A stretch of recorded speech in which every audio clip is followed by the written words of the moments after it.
In 1942, a mother-daughter duo, Katharine Cook Briggs and Isabel Briggs Myers, developed a questionnaire that classified people's personalities into 16 types.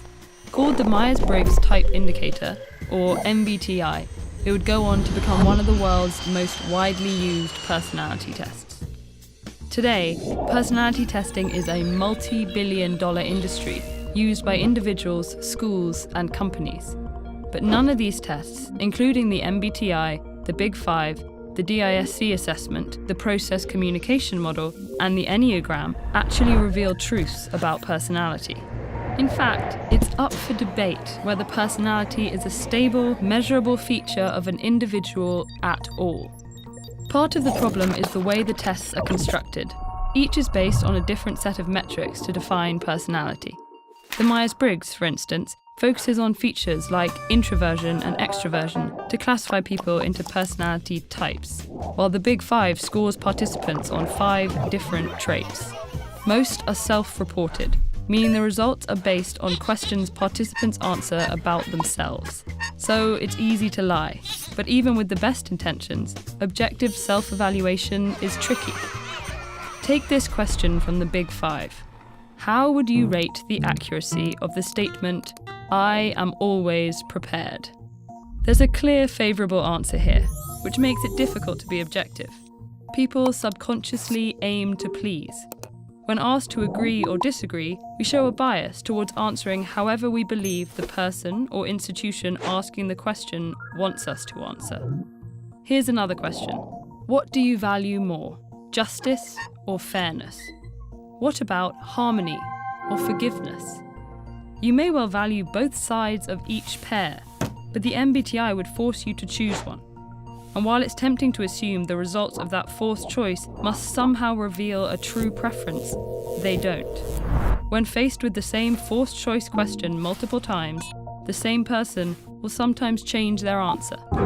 Given these design flaws, it's no surprise that test results can be inconsistent. One study found that nearly half of people who take the Myers-Briggs a second time only 5 weeks after the first get assigned a different type. And other studies on Myers-Briggs have found that people with very similar scores end up being placed in different categories, suggesting that the strict divisions between personality types don't reflect real-life nuances. Complicating matters further, the definitions of personality traits are constantly shifting. The Swiss psychiatrist Carl Jung, who popularised the terms introvert and extrovert, defined an introvert as someone who sticks to their principles regardless of situation, and an extrovert as someone who moulds theirself according to circumstance. Introversion later came to mean shyness, while an extrovert was someone outgoing.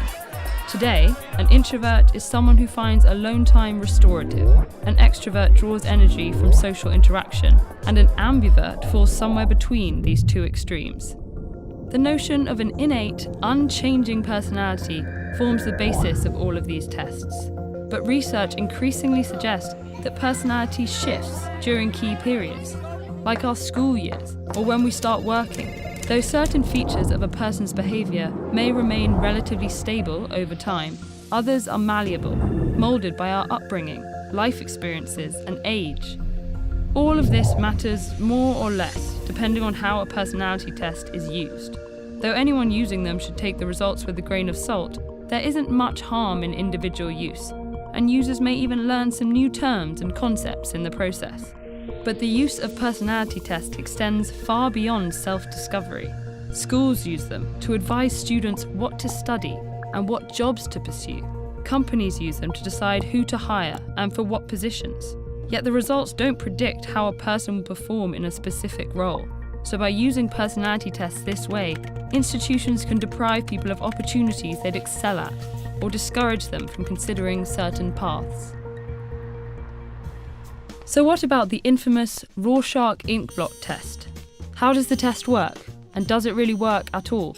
Find out where the test comes from and how psychologists use it with this video.